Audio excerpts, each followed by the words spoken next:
Hello, and welcome to another live inside the Radiantly Live Woman. I am very happy to be here with you today talking about another important scar. I'm actually going to move my laptop so I can see it a little bit better. Got all my notes with me. So inside this group, if you're new to this group or just joining for this video, we have been going through one scar at a time, and we are nearing the end of this journey. We are actually going to be completing this whole process by the first week of October, and then we're going to switch gears a little bit. Once this is done, we'll have over 40 videos of me talking about one scar in particular, which is really cool and awesome. There's tons of content here inside this group, and today I want to focus in on the scars that can be created on our abdomen from feeding tubes, so food going in, and then colostomy bags, food coming out. I thought I'd kind of lump those together, an in and out kind of dynamic. Most important that we're going to talk about is the physical considerations that you need to think about and consider that has happened or that you may be feeling or experiencing because of this scar, physical stuff. Then we need to talk about the energy and the emotion. What could be happening in your energy, in your emotional body because of this scar? We got to recognize that.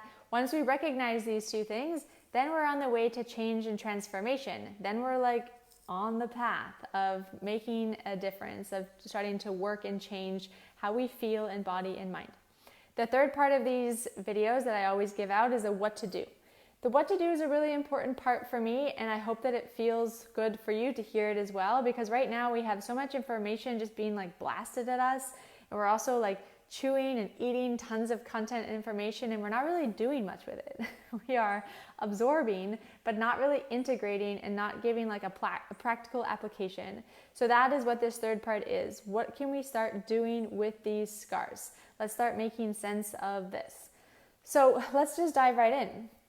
Let's dive in just briefly on what a feeding tube scar is, and then what a colostomy scar is. The feeding tube scar is going to be on the area where your stomach is. So if you want just a little brief anatomy, go here. Please listen to the words I'm saying and not the side of my body that I'm touching, because it may confuse you.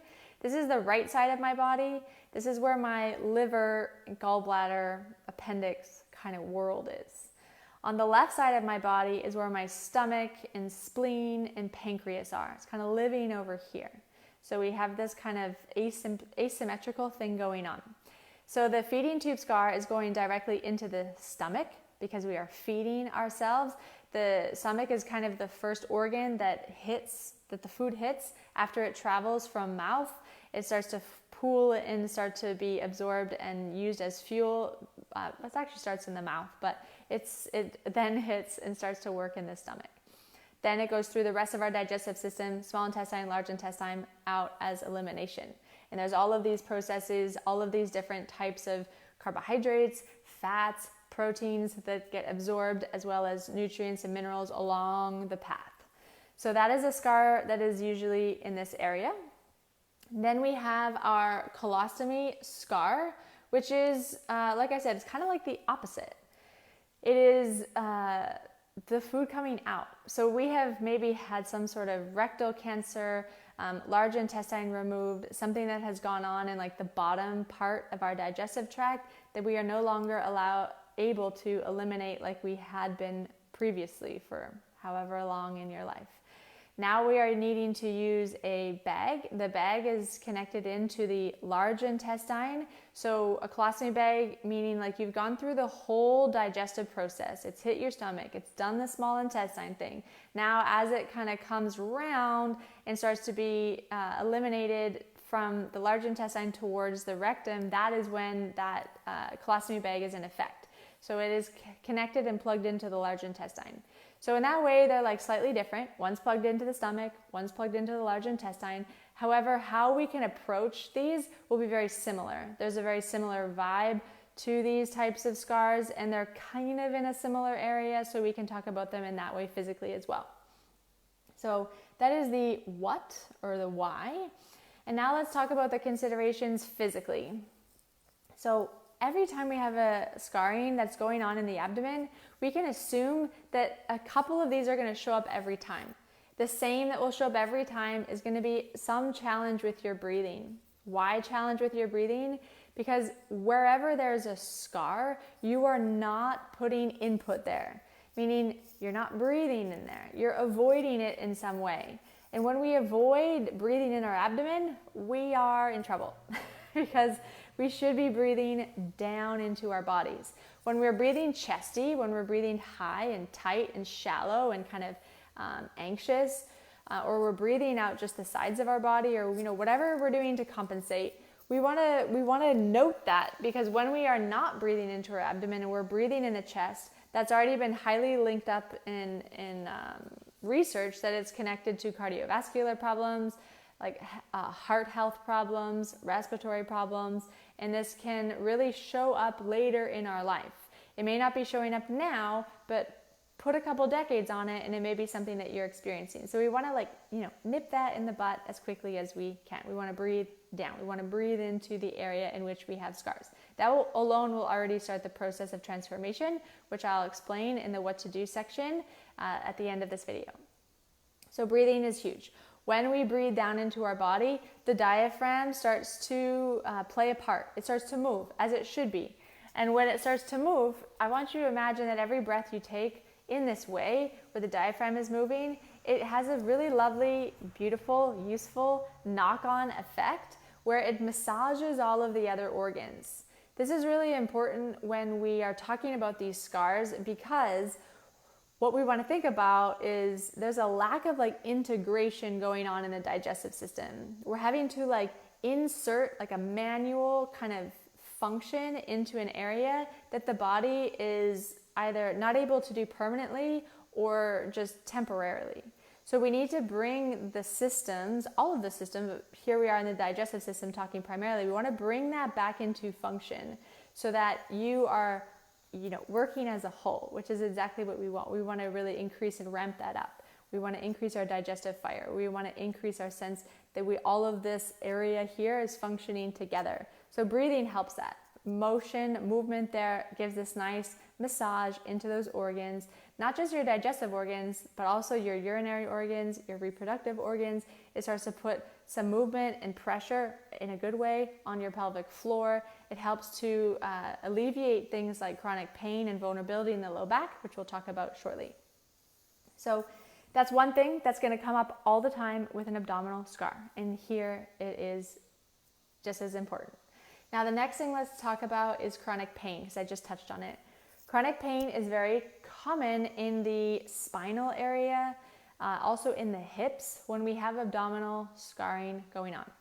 Why is that? Because wherever there's abdominal scarring, the muscles that are underneath that scarring are not able to function or not able to contract as well as they could. It's not to say that they are not functioning at all, but they are hindered in some way. We need to bring that function back, which you can absolutely with scar work. So we want to think about the chronic pain in the area. If you can't, contract or feel stabilized by your abdominal muscles, what's the knock-on effect of that? Your abdominals actually start at your spine. They start at your low back and they sweep around the top of your pelvis. They sweep around the bottom of your rib cage and they come and attach up high into your rib cage. They come down into the abdomen to the pubic bone and the front part of the pelvis. And they're coming in all of these different tissue directions. They're coming on angles opposite to each other. They're coming on this horizontal as well as this vertical. It's not just the 8-pack that you're thinking about in your mind when you're thinking abs. Actually, your abs keep you stable, feeling connected, feeling like you don't have a vulnerable low back, like going and grabbing your purse or reaching around or just doing something small is a thing that really puts your back into spasm. That kind of stuff is really common when we have scars on our abdomen. So thinking about chronic pain there as well as in the hips. If you don't have a stable surface, solid center to work off of, the limbs are kind of not doing so hot. They're working at a deficit as well because that at which they're plugged into is not feeling, very good. It's not firing at all cylinders because of the scar tissue. So think about that in a downward direction towards the hips. You can also think about that in an upward direction towards an area between your shoulder blades or even your neck. Your neck and your low back, your lumbar spine, share the same type of curve. So a lot of the time, problems that arise in the low abdomen will also be mimicked, and you'll be experiencing them in the neck area, okay? Chronic pain, big deal. Let's just knock on to that. When we have a vulnerability, when we have abdominals that are not contracting well, when we have this kind of compensation pattern that goes on, we're gonna have tension. We're gonna have tension in our body because our body is no longer able to be like accommodated and like responsive. It's now having to like guard and hold. So a lot of people who have abdominal scars, they'll be feeling, what will be going on is they're having to like hold and guard their abdomen. They'll like be squeezing their abdomen, or maybe they'll be squeezing their bum. Really common to like squeeze the, bejeez out of your glutes and your bum muscles. Really common to like not breathe down in there like we were saying because of this pressure. And the body should not be like held under tension. The muscles, when they're functioning well, they should be functioning like elastics, meaning they're going to length. I always use my hairband for this. They're going to their length and then returning back to relaxed. And maybe they contract and shorten. But for muscles to be adaptive, they need this like spring-like thing. And if we're squeezing stuff, if we're squeezing really tight, they don't have that opportunity and they don't function well. They're not actually very useful. So when you go down and you reach for something, that's when it's the straw that broke the camel's back, or, whatever you do. You reach up, you bend funny, you pick up your child in a seemingly normal way, but it's the wrong way and it hurts and causes pain.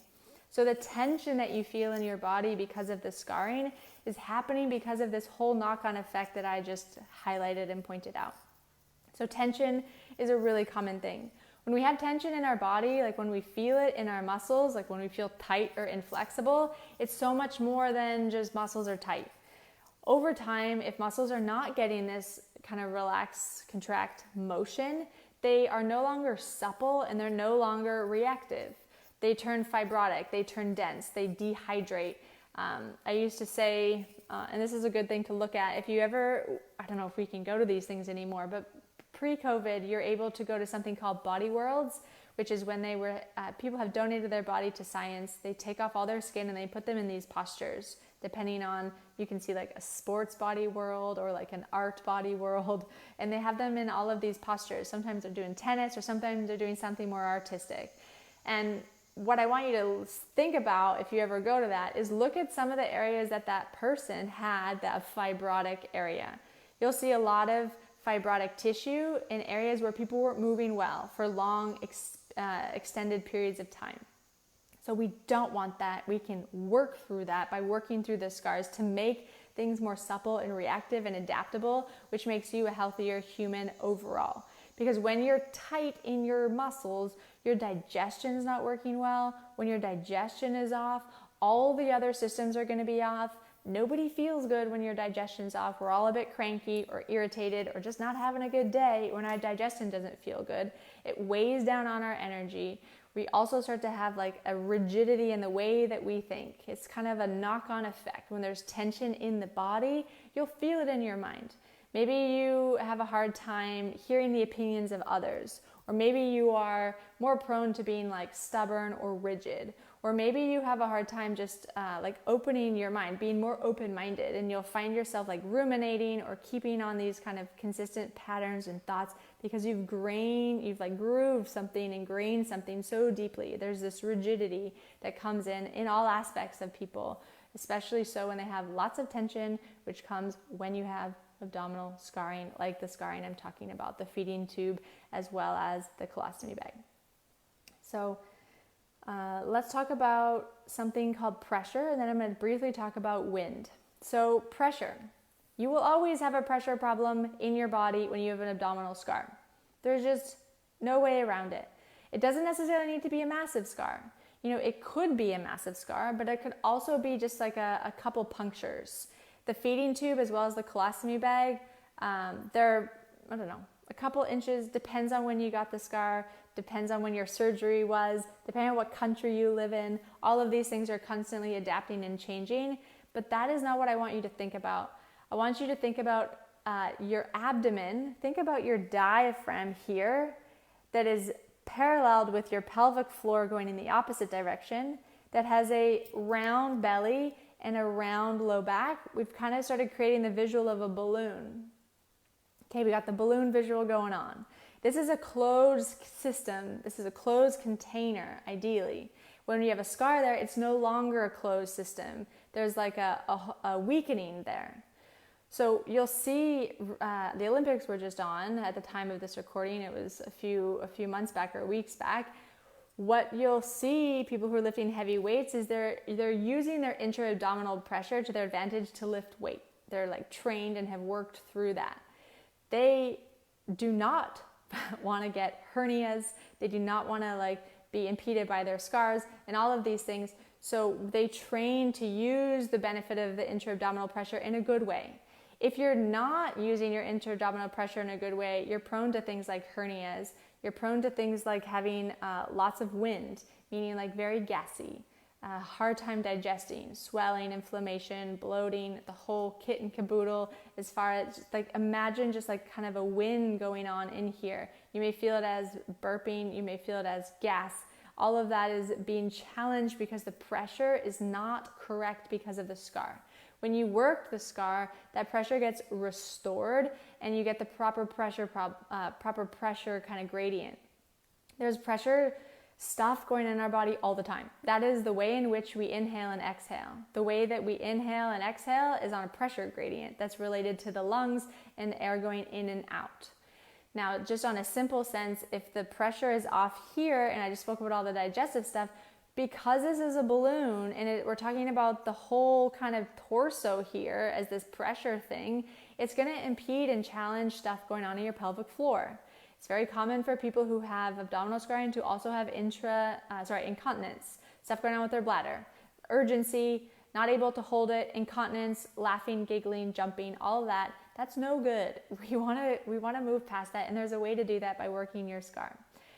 Also stuff with bowel function, like how fast your digestion is, how slow it is. This is related to the scar that you have on your abdomen. The pressure problem also feeds exactly into, like we just spoke about, vulnerability in the low back.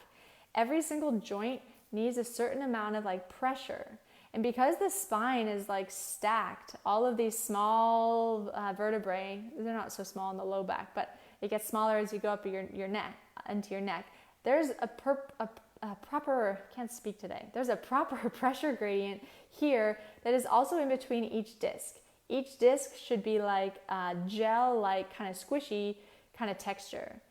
But if there's tension in the body, we're not breathing well, we have scar on our abdomen, therefore the muscles aren't functioning well, you're not going to be really moving your spine very well. And that creates, again, like this dehydrated, fibrotic, not very good movement in the low back. And so a pressure problem very commonly creates chronic pain in the pelvis, chronic pain in the low back, disc degeneration, all of that stuff that can be like a knock-on effect. Telling you all this because I want you to know that the scar is the answer to what you're experiencing, and you can work through that and alleviate and resolve all of these things I'm talking about. So those are the main things I want you to think about. We spoke about breathing, we spoke about pressure, we spoke about chronic pain, tension, and then wind. All of this is very common with these types of scars. So let's go into the energetic and emotional section now. I always talk about the physical because I want you to understand like the tangible body that's like right here. You look down and you see it. It's much easier to understand. We talk about it more in this context. We maybe have done Googling that leads us into these directions of understanding these things, and you feel them a little bit more substantially. It's easier to connect to. This is important that we start there because it's a very grounded, kind of like earthy place to start. It's very solid and we get it. Now, when we lean into this emotional and energetic section, it becomes a little bit more subtle, kind of abstract, but I don't want you to lose it right now. I want you to think about yourself. I want you to think about your experience, your scar, your individuality, what you're going through, and place yourself in what I'm saying, and then it's going to feel a lot less weird and kind of overwhelming. Okay, so I always give an energetic and emotional roadmap, which I will also give in this video, but let's just talk about things that I want you to think about related to the feeding tube, as well as relating to the scar that is there because of the colostomy bag. So I want to first think about, I touched on it in the beginning, this kind of lack of integration. So when we're having to directly influence an organ or like directly influence some sort of processing, like we have a hole that is feeding us into our stomach, like I mentioned, or we have a hole that is removing and like eliminating our bowel movement from the large intestine before we actually evacuate it in the more kind of, the way that we've been doing it forever. There's a lack of like integration going on in the body. And we want to bring that back, not just through the physical, but in the way that we think about ourselves. This is so important that we first feel the confidence that we can do this. When these things go on, whether the feeding tube is temporary or you have a colostomy bag that is now permanent, there's a lack of trust in your body. There's a lack of connection, and there's like a kind of like a slicing or like a misalignment that you need to bring back. You need to bring yourself back to the truth that you can trust your body and that you know what's going on. Maybe you don't know why, like the origin, like why you ended up getting the feeding tube or why you ended up getting the colostomy. Like how did that all start? And where did I go wrong? There can be a lot of emotion going on. Like how did this all, get to this point? It can be really overwhelming and, disappointing, and there could be resentment. There could be a whole slew of emotions because we're all human. So there could be all of it going on. So we want to really make sure that we feel that idea that we can come back to connecting and trusting our body. That's a very important and required kind of step so that you can be fueled by the sense of empowerment, so that you can be fueled by that sense of inner confidence. So please think about that, and also just think about like the idea of bringing all of these systems, all of these organs back into function. Because when one organ is challenged, what's actually happening is the rest of the system is challenged as well, because we are not just like chunks and pieces and compartmentalization. Like we kind of get trained in like Western modern medicine. Holistically, how I think and how I want you to think is that when one thing is challenged, the whole body is kind of going to go off kilter a little bit. So you got to bring yourself back into the energetic experience of wanting to be integrated, feeling like this fueling is going on, like as a connected whole. That's super important. So what can happen as well as in this is we can get like a hyper vigilance around what we eat, what we don't eat, how our body feels, that whole worry, what's going on. We want to really rein that in and go from the beginning. So me, as like when I work with women, we don't start like way up here in like a complex kind of advanced place. It's not really that useful. Actually, all the goodness is in the basics. Once you have a good foundation, you can start to build that up, and you won't be so sensitive, and you won't be so hypervigilant, and you won't be so worried that you're getting it wrong or something's not right, or any of these kind of versions of what I'm talking about that you're experiencing on the day-to-day. This will totally smash your energy because you're spilling out all of your energy trying to make sense of this, and you're really just kind of separated from your sense of self and your connection. So the more that you can pull all that energy in and start to build that energy from within, the better that this is going to go. The abdominal area, particularly around the level of the belly button, is an energy center that they talk about in yoga and Ayurveda as being this energy center that is our source or our place of digestion, where we get to create and build energy, cultivate and build energy. And I'm not just talking about like digestion of food. I'm talking about digestion of our processes, life experiences, what's going on in our head. Like, are we constantly ruminating about the same thing, saying the same kind of thing to ourselves, or are we kind of growing slowly over time? How well are you processing and digesting just the experience of the surgery itself? The feeding tube is a bit more of a temporary experience. The colostomy bag is a permanent experience. How are you digesting that inside, from within? So I want you to really think about that, because when you have a scar on your abdomen, this is what's going on. It's impeding and kind of draining that energy center. So in yoga and Ayurveda, we visualize this energy center as a flame, as a fire. So we want to make sure that that fire doesn't go out. We want to grow that fire, nurture that fire by feeling like we have the confidence, feeling like we're becoming integrated again, knowing that we can, knowing that we're able to help ourselves and we don't have to outsource our problems because we don't know what's going on. The more we know about ourselves, the more that this fire can really burn and be useful. We want to increase the fire of digestion. A lot of the time when we have these digestive surgeries, our digestive fire just like, it's not so good. It gets hindered, it gets challenged, and we don't really know how to bring it back up. So yes, you can do all the physical stuff and the nutrition and all of this, but I'm talking about the real kind of depth core of what the energy is going on in your body, like how you're thinking, how the organs have been depleted. You want to build all that up from the energy perspective, but also from the emotion. What you think in now, present day, is affecting your digestion. Absolutely. It will slow it down. It will make it go fast. It will bog it up. And when you work the scar, it starts to open this up for you. You could be like going like, Kendra, I don't know what you're talking about. You are crazy. And maybe you will think that until you start really working the scar in the way that I kind of lay out in my system, Scars Reigniting Your Feminine. Because when you can tap into that physical access point, you're accessing all the emotion and stuck energy that is within the scar. So in my roadmap, in the energetic and emotional roadmap, I help women understand this kind of consideration, this phase that we need to think about in 3 sections. We need to think about the before phase, meaning before the surgery, the scar itself. What was going on with your health, your relationship dynamics? What were you saying to yourself? How stressed were you? What was going on in your life? What did you maybe ignore or neglect for a period of time? Because that will be wrapped up in the scar. That will be in this present day with you. Then you got to look at the second phase, which is the during. During the surgery itself. Talking about, the hospital visit, the operation, the surgery. I want you to think about the fear that is always present in every single surgery that you go into.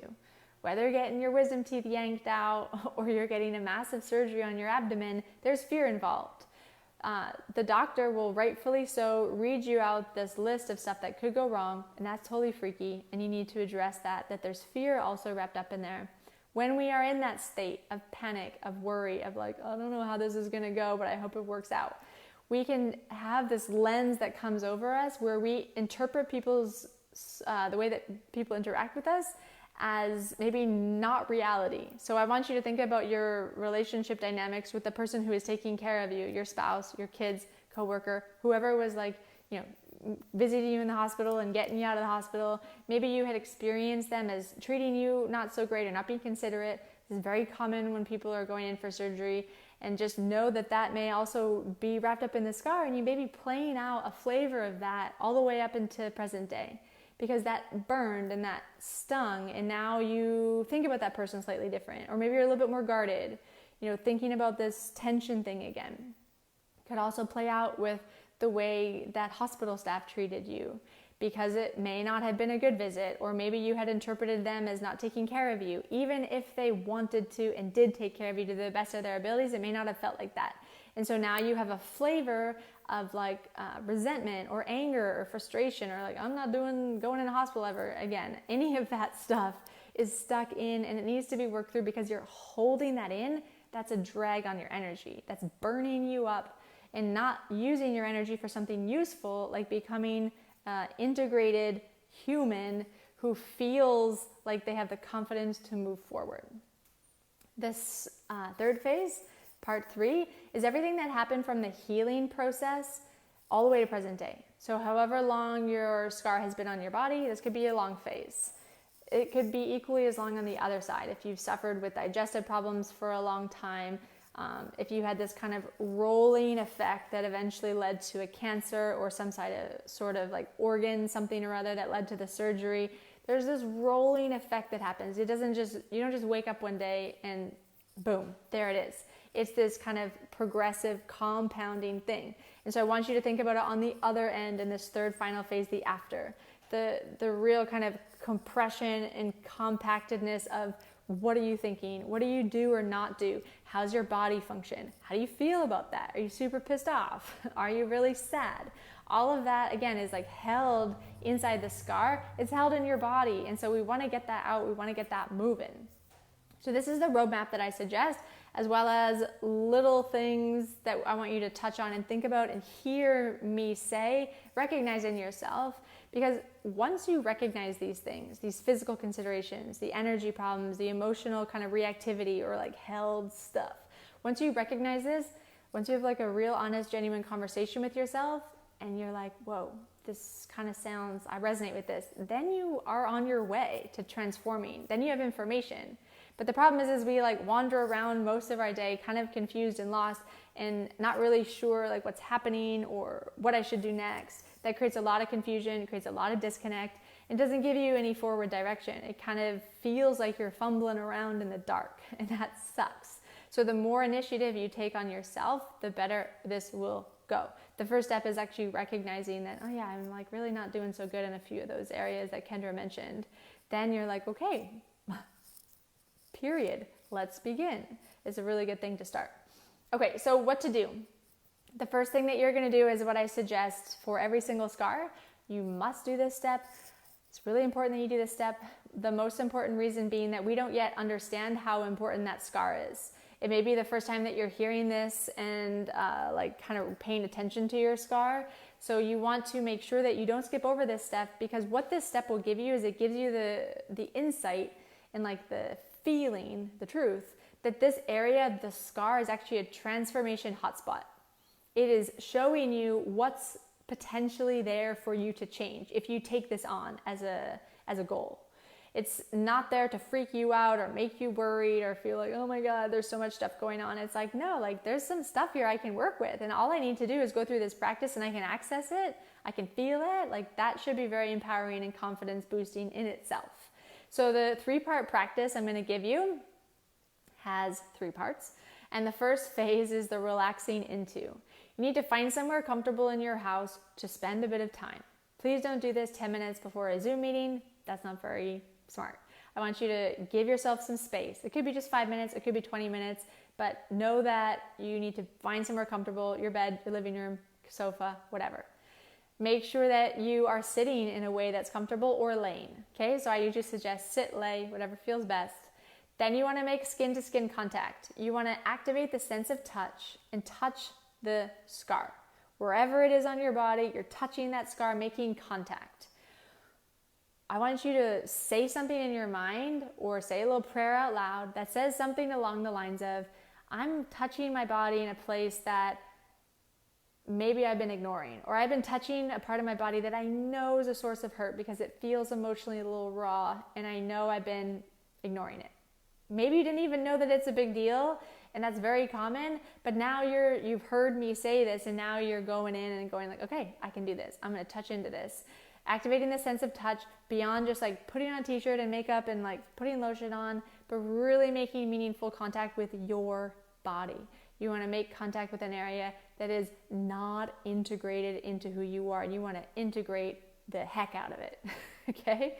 Then the 4th thing that you're going to do is close your eyes. Tone down the sense of sight, of vision, of seeing, and ramp up the sense of touch. It helps you to just feel a little bit more comfortable and safe in yourself. Okay, so that's part 1 done. Part 2 is I want you to gather as much physical consideration as you can about the area. This is a range of stuff.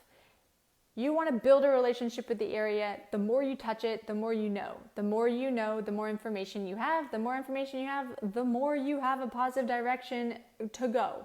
The less information you have, the more stuck you are, the more confused you are, the more you don't really know what to do, the more you feel like, ugh, life is feeling like a lot. So make contact and grab as much physical information as you can about temperature. Hot, cold. Does it feel hot in an area? Does it feel cold? Feel into it, and do you have an aversion to it? Do you feel sick? Some people feel dizzy, nauseous, feel like they're going to vomit, don't want to touch it, feel icky, give them the heebie-jeebies, whatever it is, feel that in for you. Make sure you acknowledge and make sense of that. You also want to feel for areas of numbness all the way into like hypersensitivity, very common as well. You also want to feel places of tension. You know, where is the scar stuck? Where is it really like held, not moving? Where is the skin out? Where is it kind of stuck in? Where is there puckering? Where is like it not moving? We know from me saying this all the time that scars are looking to latch on to bone. So they kind of spider out in the Spider-Man's web kind of configuration. Depending on where your scar is, feeding tube, it's going to start latching up onto your ribs. That's not good for breathing mechanics, having a bunch of Spider-Man web gunk there. If you're talking about feeding tube, that's going down into your pelvis, into your pubic bone, your hip bone. That's not so great for digestive processing. That's not so great for your urinary bladder, your reproductive organs, movement of stuff in general. Talking about tension, scar tissue puts tension on, full stop. So you want to feel all of that, gather that info, get clear on that. Know that the more you touch your scar, the more you'll get clear on that, and you're building a relationship with the area. The third part here is you want to gather as much energetic and emotional stuff as you can. Some people just touch the scar and they get like this, feeling right away. I feel sad. I feel grief. I feel like now my life is different and I'm not okay with that. But sometimes it's a little bit hard for people. So I give you the roadmap. I give you the how do you feel when you think about, when you bring up the experience of your life before the scar. How do you feel about the situation around the surgery time? And then after, everything from the healing process leading up to present day. Gather the inner dialogue, the stuff you're saying to yourself, the vibe, your relationship dynamics, how you show up in the world, your energy. All of this stuff is related, and you need to acknowledge and make sense of that so that you have, like I've been saying, a way forward. Okay, so what do you actually do for these scars? Whether it's a feeding tube scar or a colostomy bag scar, you can do this practice. It's one of the most potent practices you can do. It's also one of the kind of safest, most gentlest, and most empowering thing that you can do. We've lost that sense with these scars. We've had to directly kind of manipulate our organs to do something because our body wasn't, or our body can't, or it wasn't able to temporarily. That busts your confidence no matter what. You got to build it back in. So how you're going to do that? You're going to do a style of breathing that is going to start moving the scar. Okay? Remember I mentioned at the beginning, you're going to be not moving. You're going to be breathing anywhere but the scar, basically. You're going to be avoiding putting input into the scar area. You got to start putting input there, because then the body will recognize like, oh, there's something there that I need to work with. Something's not quite right there. It will give you an initiative, and working with the breath is very grounding. It's very stabilizing. It's repetitive. Imagine it like a wave. It kind of hooks you up into the truth that you are one and the same with nature. It hooks you up into the feeling of being in flux, which is what we are, which is not what we feel when we're suffering. We feel tension and rigidity and isolation and separateness. So using the breath is really powerful. So with these scars, wherever your scar is, one's going to be a little bit higher, one's going to be slightly lower. But I want you to breathe fully down on that inhale into that area. So an inhale should feel like stretching, lengthening, opening, lifting, creating space. All of that language is fair game, something you should feel. Now, you should feel the opposite on an exhale. Shortening, coming together, narrowing, contracting, taking up less space. Okay, so that's how the breathing movements are going. One little pro tip, don't just start pushing your belly in, pushing your belly out. Feel like we're talking about that balloon. We want to get that pressure system built up again. You want to feel like the whole balloon is moving, meaning you're breathing front to back. Back's kind of hard because there's a lot of dense muscle there keeping us upright and erect like human beings. You want to breathe side to side, and you also want to breathe in this kind of vertical direction, letting the breath fill you fully, which allows proper kind of contract, relax on the scar. Super useful. It's a great first step. It's a very calming, motivating, confidence building step. And so I suggest you do that for no more than 5 minutes, a few times a day. You can do it anytime. You can do it like while you're waiting for the kettle to boil, while you're sitting eating in the car, as long as you're not too focused on it, on the laptop, as much as you can. Try to get that in because it will start your journey. It will start giving your body like I can do something with that. That needs to be worked a little bit. That feels really tight and rigid. Let me soften that up a little bit. Let me get all the systems on board. Let me move that tight energy, the emotion that's all bogged in there. It will all start to move. All right. That was a great video. Thank you for watching. Thank you for being a part of this. If you have any questions, you're welcome to write it in the bottom of this chat.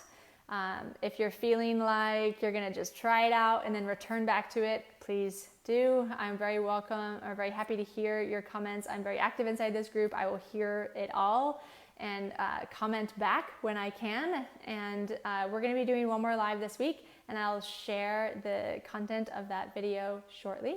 But other than that, thank you for being with me here today, and I will see you soon. Bye.